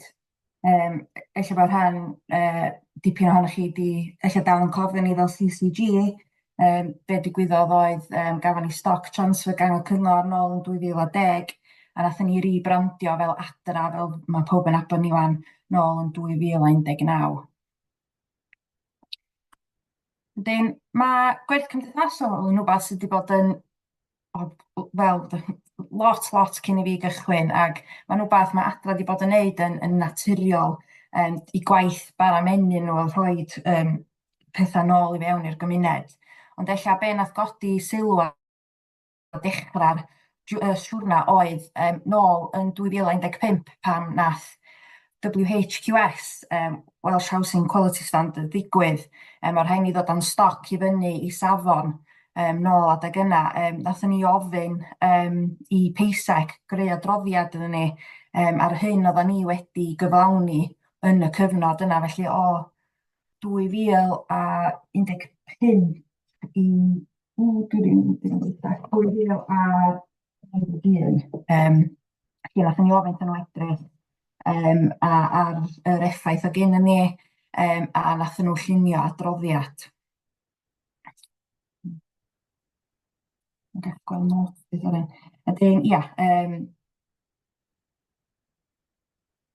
Ar ôl hwn, be oedden nhw'n neud, oedden nhw'n edrych i fewn i gwahanol bethau, so nathon nhw edrych ar addasiadau oedden ni'n neud, sut oedden ni'n ymgysylltu efo'r gymuned, sut oedden ni'n gweithio mewn partneriaeth efo gwahanol bobl, a wedyn, edrych dros y cyfnod yna, a wedyn rhoid, oedden ni'n ymgysylltu tystiolaeth efo fo, a wedyn oedden nhw yn rhoid ffigwr, fel oedd Eleri yn sôn gynnar, return on investment. Ac ar y pryd, dwi'n meddwl be oedden nhw ddeud oedd bod 3.69 o social return on investment wedi greu am bob pint wariodd CCG ar y pryd i wella'r stoc. Wedyn fel o'n i'n deud, hwn oedd cychwyn y diwrna, ond be oedden ni ddim yn daff iawn o be oedden ni, sut oedden ni'n mesur, oedd yn hawdd bod Peiseg wedi creu'r adroddiad, ond oedden ni wedyn, os ydyn ni'n mynd ymlaen a mesur hwn, da ni'n gwybod bod ni'n neud y gwaith, ond sut da ni'n danos hynna. Dyna lle nath pethau dechrau, pobl dechrau gofyn cwestiynau meddwl, ydy hwn yn rhywbeth dylsen ni fod yn neud yn flynyddol.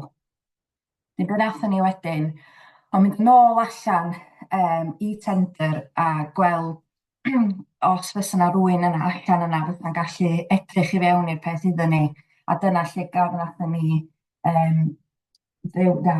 afallen ar y pryd guro'r tender a nathon ni weithio hefo nhw. Nathon nhw'n neud darn o waith lle oedden nhw'n edrych dros o'r 6 mlynedd o 2015 i 2021 ac oedd hynna'n cynnwys yn gwaith ni o be nathon ni yn ystod y pandemig. Wedyn oedd hwnna'n darn fawr o waith. Ac o'r adroddiad yna gaf ambell i beth i highlightio be oedden ni angen neud. Dwi'n meddwl nathon nhw highlightio dros y 6 mlynedd, nathon ni neud 52 million o werth cymdeithasol. Ac o'r adroddiad hwnna, nathon nhw godi, neu be nathon nhw ddefnyddio oedd, fel chi wedi clywed, eich siarad gyda, so TOMs. Nathon nhw ddefnyddio TOMs i fesur rhai pethau ag hack hefyd. A ddothon nhw dyna lle ddoethon nhw y 52 million na iddyn ni trwy defnyddio'r mesuriadau yna. Mae felly, dwi'n siŵr dal i weithio a gwneud adroddiadau fel hyn, a maen nhw'n yn gweithio'n agos hefo yr ddeddf llesiant cenedlaethau'r dyfodol. Felly o bob dim oedden nhw'n adrodd yn cyd-fynd efo be oedden ni'n gobeithio sa'n ni'n cael allan ohono fo.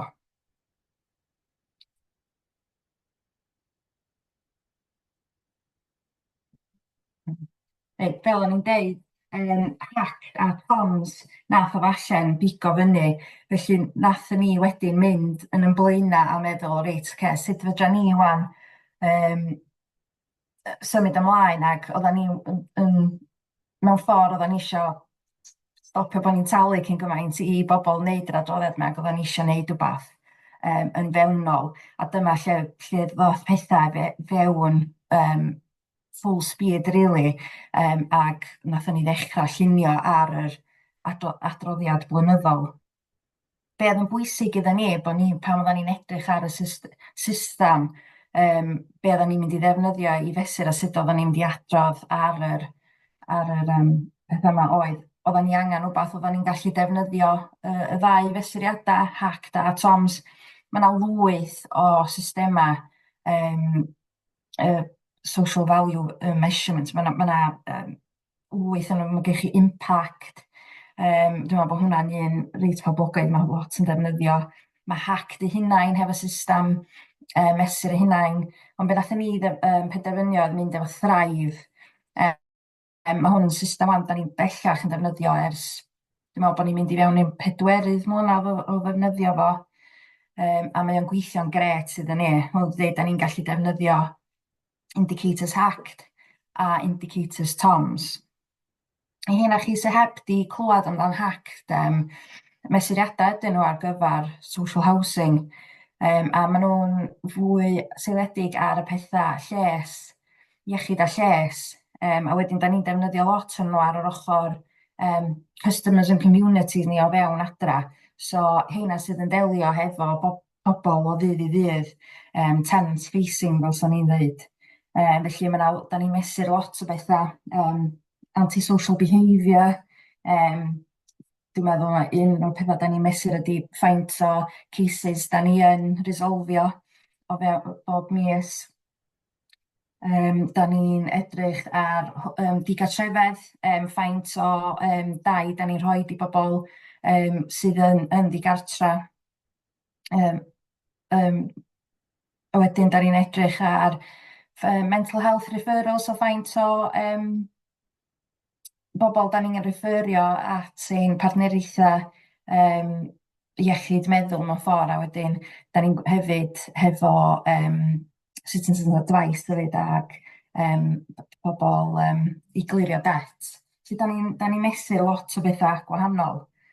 A wedyn ar ochr toms wedyn, mae heina fwy i wneud efo'r ochr caffael ni, a dyna lle da ni rili yn bedio heina fewn yn gwaith. So pethau fel apprenticeships, faint o apprenticeships da ni'n gael allan, dim just drwy ni yn adra faint gyda ni'n gweithio dda ni, ond faint subcontractors ni a bethau fel la. Wedyn, ia, mae'r ffigurau yma i gyd yn adio fyny.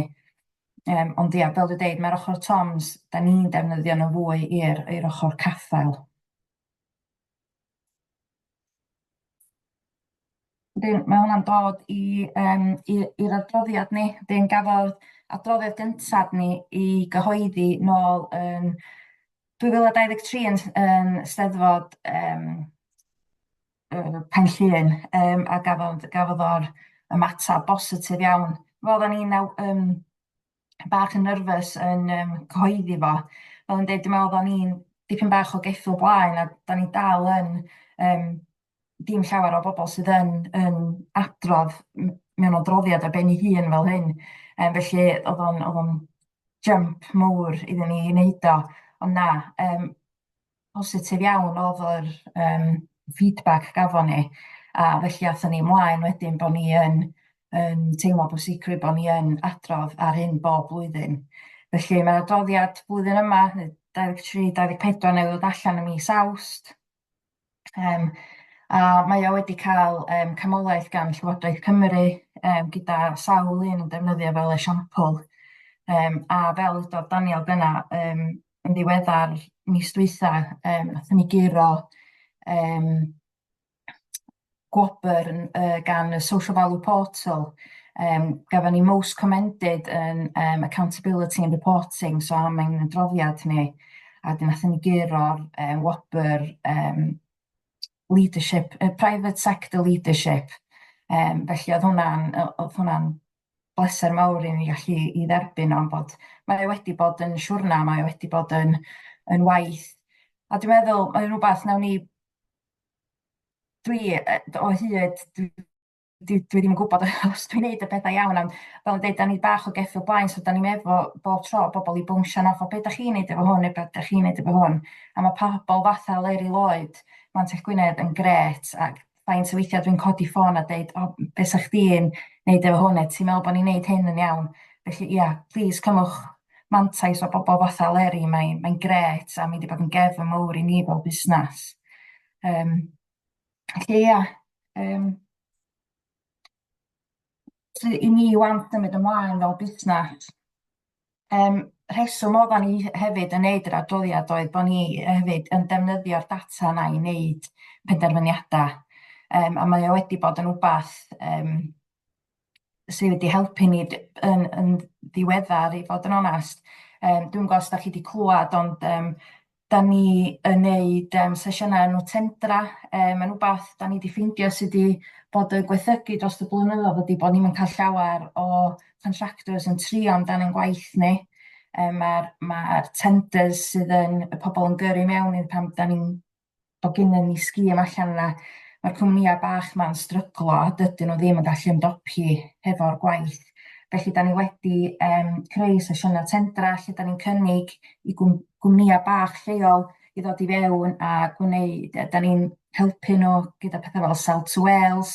Mae gen i fora arno fo lle dwi'n mynd trwy social value, be da ni'n disgwyl gan nhw, os dyn nhw'n dod i weithio ni, be fysa ni'n edrych fel o fewn tender, be sy'n bwysig i ni o fewn adra, a hefyd be sy'n bwysig o fewn cymunedau ni.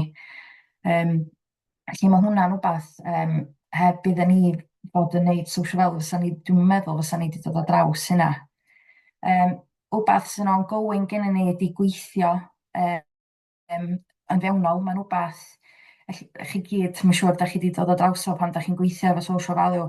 Mae trio cael y buy-in a gan staff eraill yn weithiau'n gallu bod yn anodd.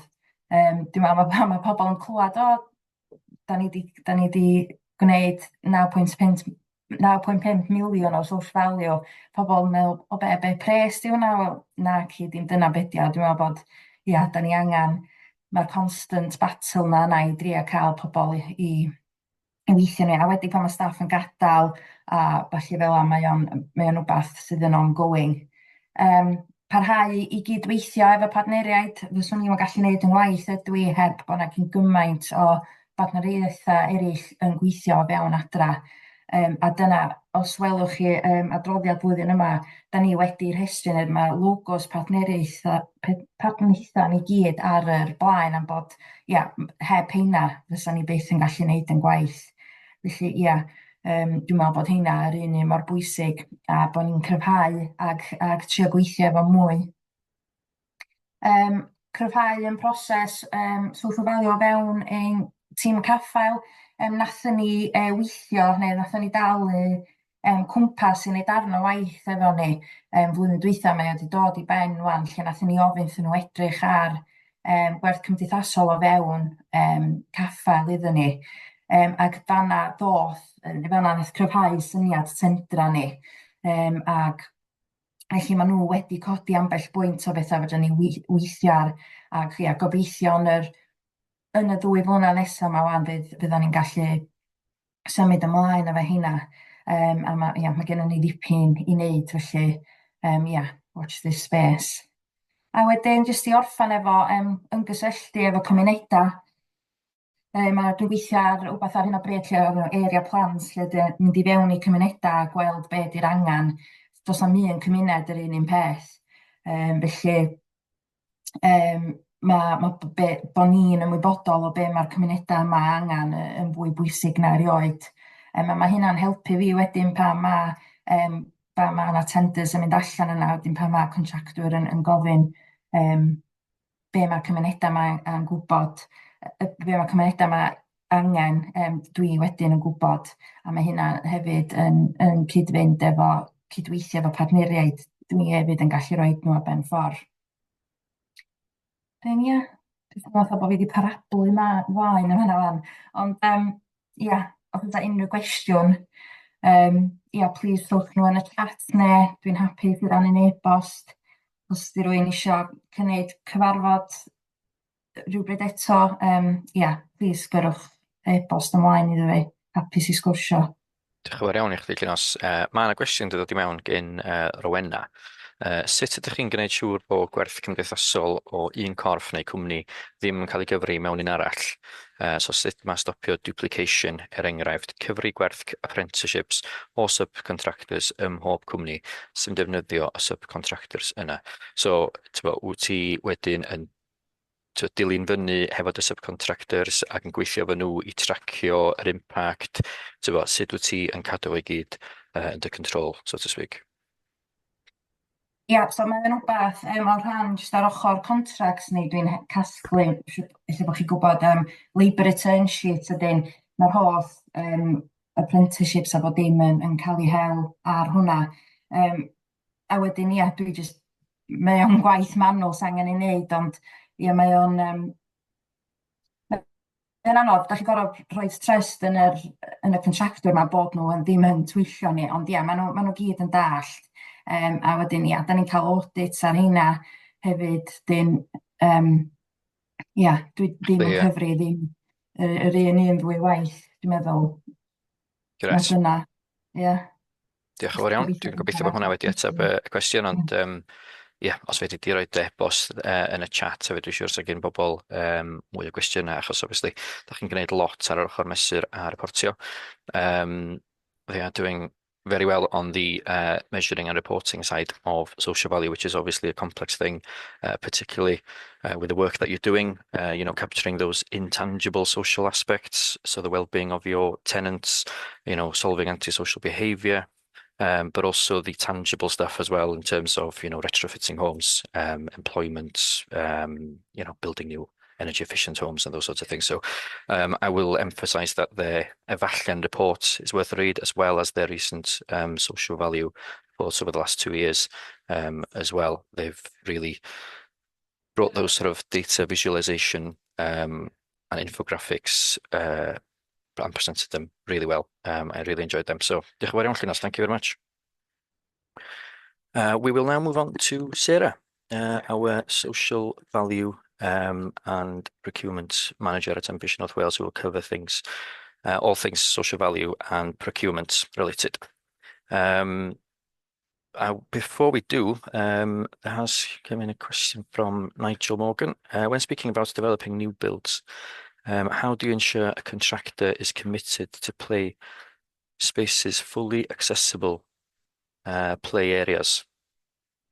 So I don't know if you want to answer that in the chat, Linos, is that okay? So we can sort of keep with the time for now and hand over to Sarah.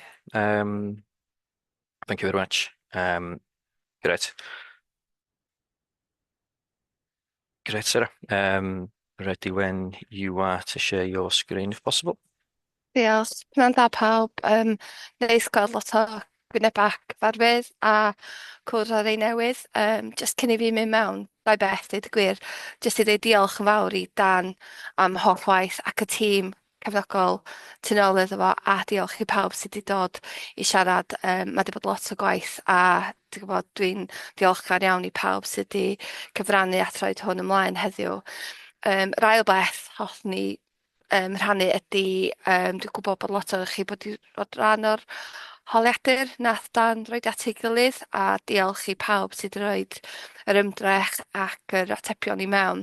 Da ni wedi dadansoddi lot ohono fo, a dwi'n gwybod fod da ni bron mewn sefyllfa i rhannu fo efo pawb sydd ddim uno ni neu cofrestru efo ni heddiw, a da ni am wneud gwaith parhau i creu pecynna sydd yn rhoi cefnogaeth. Mae'r trafodaeth yn mynd ymlaen am dan creu mwy o workshops pan da ni wedi cael y dealltwriaeth o beth sydd angen allan yna yn y farchnad. So ie, diolch i bawb sydd wedi cyfrannu, a diolch i Dan a'r tîm am y holl waith. I'm actually going to switch over to English to do my presentation. But my presentation is bilingual, so I'm hoping you can now see that on the screen. Dyna Dan? It's thinking about it. There we go. Lovely. Diolch. Diolch. Thank you.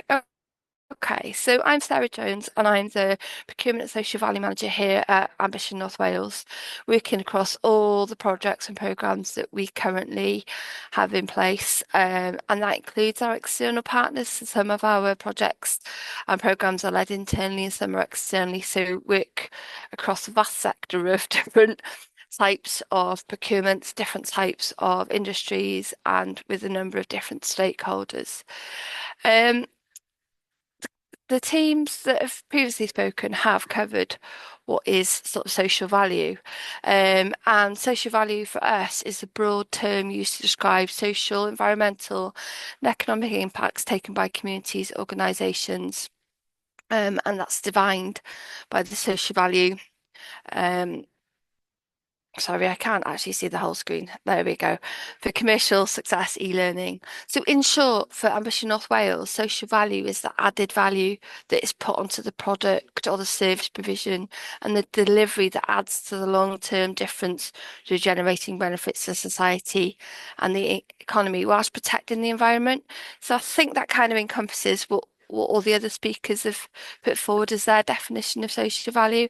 And I know, as you know, all the speakers have alluded to, there are so many different definitions out there, which doesn't make it easier for, the suppliers, the stakeholders, the market.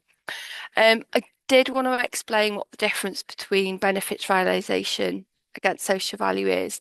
Often when I speak to suppliers, they'll say, "Oh yeah, I understand social value. It's benefits realisation, isn't it?" It's not. Because the benefits realisation is a practice for ensuring that benefits are derived from outputs and outcomes. It's set up very early in the project. It's monitored during the life of the project, and it's usually assessed from outputs and outcomes of the project as a whole.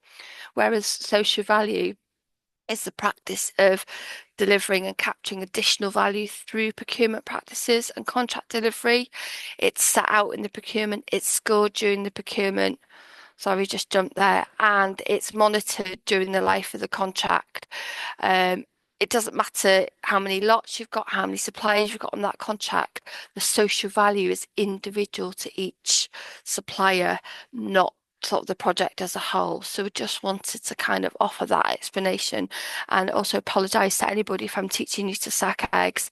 I know we've got a wide audience here of some who really understand and some who are just starting off on their journey. So why social value? Why is it important? So as the other speakers have said, we've got the Wellbeing of Future Generations Act.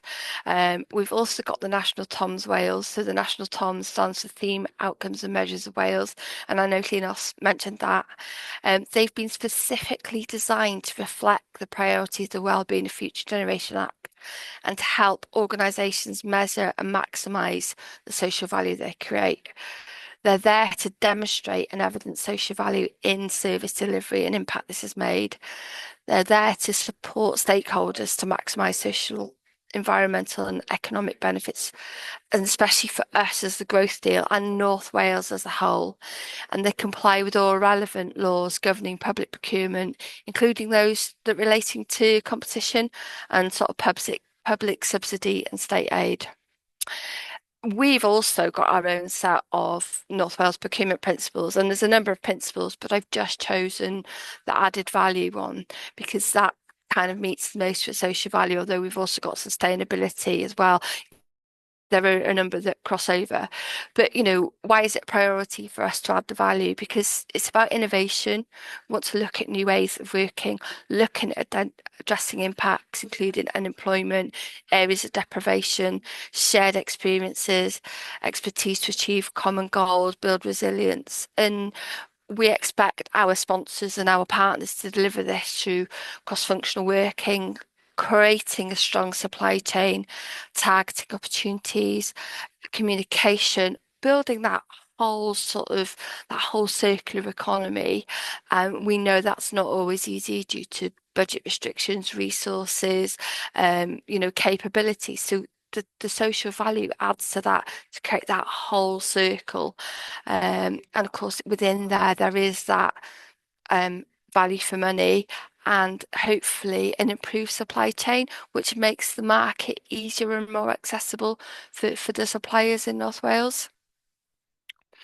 So as I spoke about in the earlier slides, we at North Wales use the TOMS.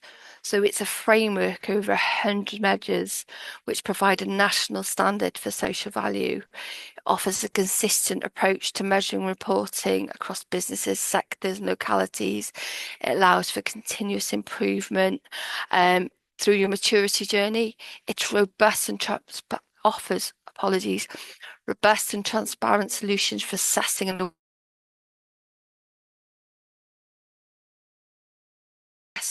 and it offers comparisons of business performance to sector and industry benchmarks and an understanding of what good looks like. So for us, we've taken the TOMS framework because, like I said, there's over 100 measures, and some of them aren't relevant to the projects and programs that we want to deliver, the outcomes that we want for North Wales as a whole. And we've scaled them down and we've aligned them to what the priorities are for us in the growth deal. So they've gone down to about 60, which we were conscious of. We also wanted to make it easier for suppliers who apply or are part of a tender, whether you're a contractor, a subcontractor, a partner. We wanted to scale that scope down so that you still had sort of clear measures of what we are expecting, but that you didn't kind of open this page and go, wow, there's 120 odd measures here, not a chance sort of thing. So we have scaled them down and made them a lot more relevant to what we want to deliver. As I said, all partners are expected to use the refined TOMS within their procurements, and early engagement with us is essential. It allows us to support a partner with the prioritization of the TOMS to ensure that the procurement is right. So a really good example is some of the TOMs are around COVID measures. Whilst that's still there in the background, they're not as pertinent as they was perhaps 2 years ago. So for you, a supplier, we wouldn't expect you to be offering us a measure that was perhaps relevant 2 years ago, because it's work for you, it's work for us. We want to make the process as streamlined and as easy as possible. And we want to support you make the right links to the applicants. So this is part of what we'll move on to out of the questionnaire. We know that, you know, if you're perhaps an international supplier, you don't know what's relevant in North Wales that needs to be delivered from a social value point of view. And actually, if you're a small SME or a charity in North Wales, you will have that knowledge, but perhaps you don't have the resource to enter into that tender. So we're hoping to create those links so that you can work with a bigger organisation. The same as some charitable organisations, you know, might be requiring volunteers or a piece of equipment, and actually that could be an offering that a national or a bigger supplier makes. So we're looking at putting the links together between all of that. At the moment, when we issue a tender, we just put the links for the local community, the council voluntary, the individual voluntary councils across North Wales, so that at least it's a starter. We have to be very careful because we're not allowed to prescribe who you can use for your social value. So we can't say, oh, you have to go to this particular food bank in Bangor. So, you know, we're just trying to be open and transparent with everybody. What we do at Ambition North Wales is that for any tender over 100,000, including VAT, at least 15% of the tender score is attributed to social value. And the majority of our contracts also require you to make an offering, and not making an offering discludes you from the procurement process. And I think that's a really, really important message, that 15% of your score is social value. And that we have seen it can make a difference between you being successful in award and not successful in award. Social value also fits really well into the new Procurement Act that's coming out in February 2025, the one that's been delayed from last month. The Act requires buyers and suppliers to publish KPIs on sort of key commitments, and that can include social value. And also the Act will have transparency notices, so failure to deliver against those KPIs be really quickly picked up, and again could result in sort of suppliers in the market not delivering. That doesn't necessarily mean it's at fault of the supplier or the market, but you know, there will be these transparency notices. So social value is becoming more and more important from a procurement point of view, but also from a delivery point of view. I've popped in a few links there, and these will be shared around where you can look at more information. So the Future Generations Act, National Social Value Task Force, where you'll find the TOMS, Social Value UK and the Social Value portal. How will we, as Ambition North Wales, measure, monitor and report outcomes? And I think this crosses over with some of the questions that have been risen, we'll monitor and measure throughout the process and life of the contract, from inception at OBC right through to delivery and outcomes. So in Ambition North Wales, we work to the 5 case business model, and as part of the it's almost like a project management plan. We expect, even before procurement begins, that it's been identified, you know, what social value will be captured, how it will be captured, because that supports a supplier with their tender process. It informs the market of what sort of social value we're expecting. Although, you know, it still allows you to be innovative, creative, offer your own sort of social value ideas. But it's there from even before procurement starts right through to, you know, the end of the contract. We will chat constantly for social value in delivery and practice. Social value, although you make the offering, it evolves over time. Your social value offering might be, you know, you're buying in equipment, and you're going to have really huge, great big boxes from this equipment. And rather than send it to a recycling plant, you link in with your local community college who've got a group of 16-year-old art students who are desperate for some cardboard to create their latest art installation. So you give your cardboard to the local community college. They create this fantastic art installation that raises your profile, raises their profile, and then actually, you know, somebody from Manchester wants to see how they've built their art installation, and it just starts creating that snowball effect of publicity, raising profiles, value for money, you know, happy students. They've created the art installation they want without having to worry about how they were going to get the materials. So that's monitored, and it grows and grows and grows out of that. As the other speakers have spoken about, you may have a student who perhaps is needing support and counselling for well-being or mental health issues, and actually by being allowed to express themselves in this way through a great big giant cardboard art installation, their mental health and their well-being improves. So again, but you wouldn't perhaps have known that at point of tender, that would have been an outcome. So we monitor it continually through the contract to see how it grows and develops. They'll be monitoring supporting project sponsor contracts assigned with the deals. So we do a lot of sharing of our documents, our templates, we have one-to-one sessions with a partner or their sponsors, and even their contractors, around how we expect them to tender for social value, how to make it easy for the market, how to not make it painful, and draw in the best tenders, and, you know, engage with local suppliers to do that. We seek regular feedback from the supply chain and stakeholders to confirm our approach. Is it right? What can we do different? This is a learning for us as well, you know.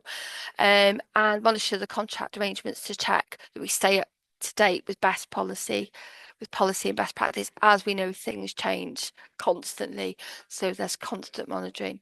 We also use an online platform in line with our bespoke version of Tom. So we actually use a platform called Impact, and over the last year the team have worked incredibly hard to get that in a bespoke format for us. So not only will it capture benefits realisation, but it'll capture social value so that we can report on it. It supports the awarded applicant to create good news stories.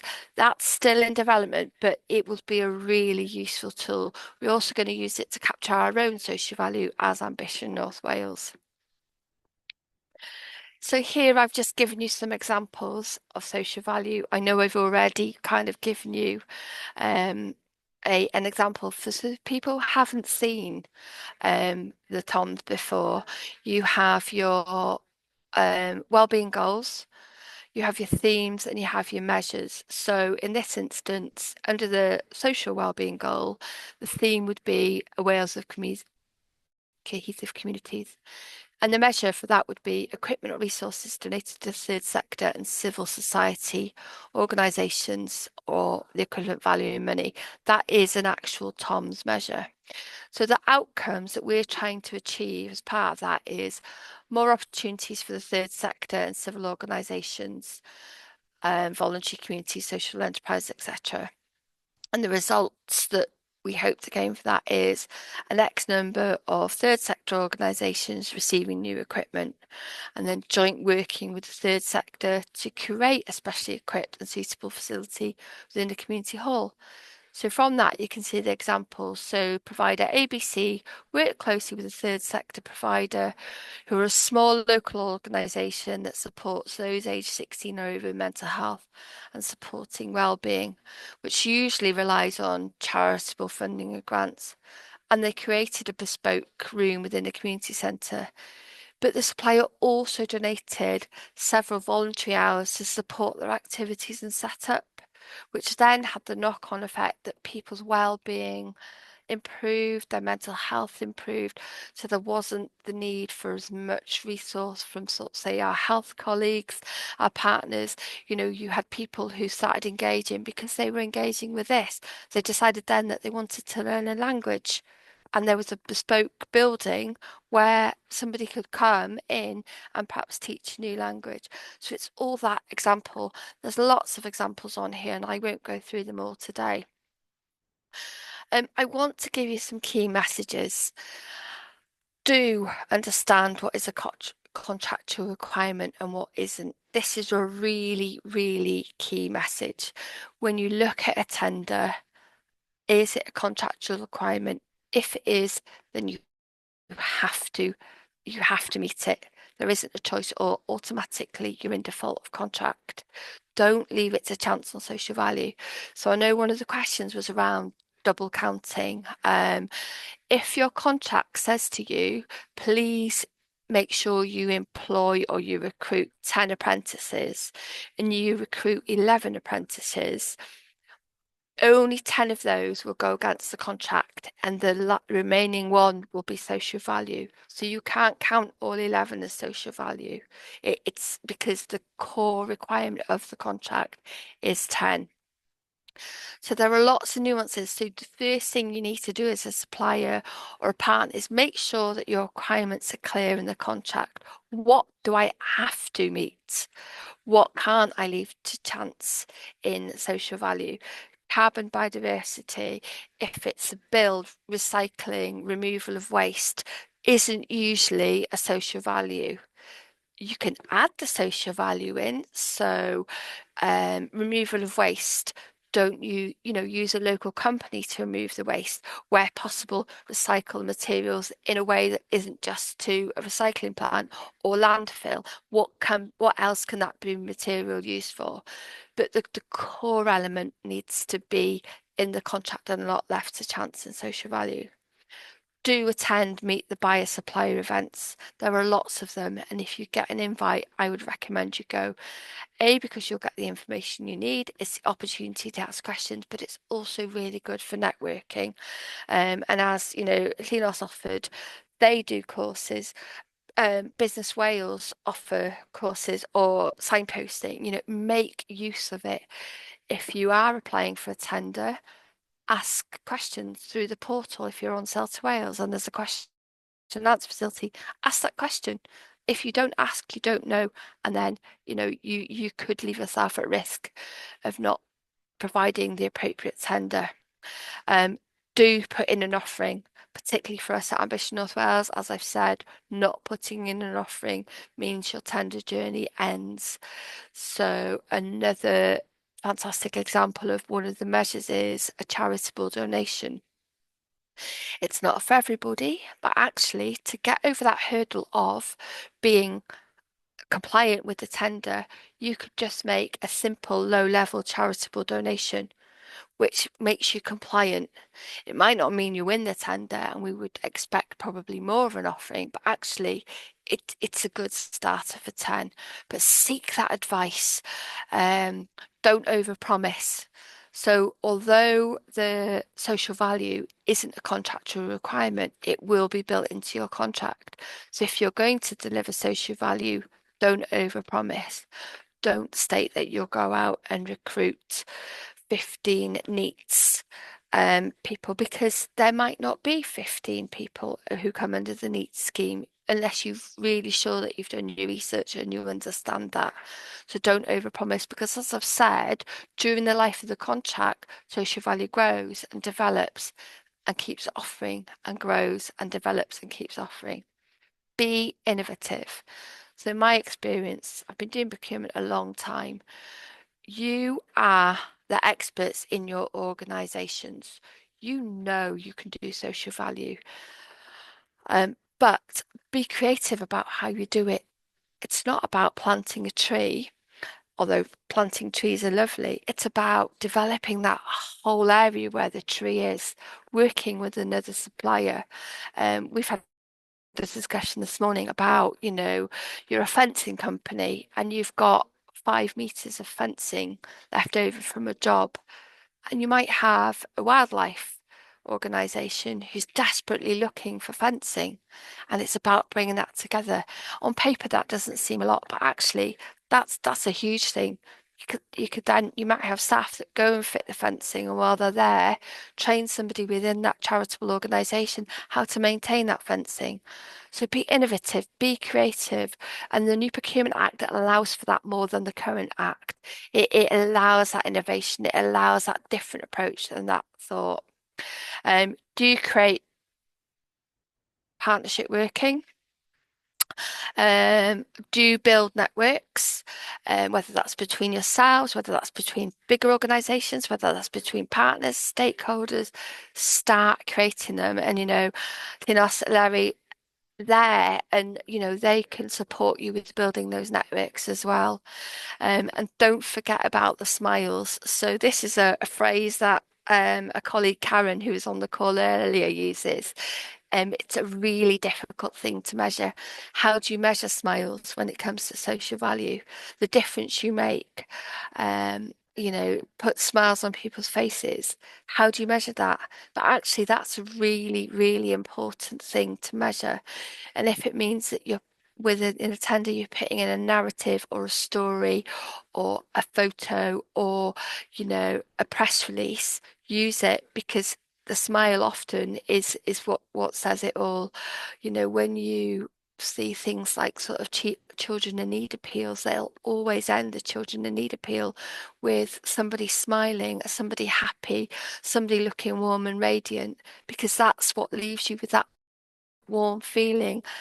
That's what social value is about, that additional, how it makes people feel, how it supports you as a partner, a supplier. So don't forget about the smile, and sell yourselves. As I said, you are the experts in your organisation, and I think COVID showed that. I'll speak to suppliers who say, oh, we don't deliver social value, Oh, right, okay.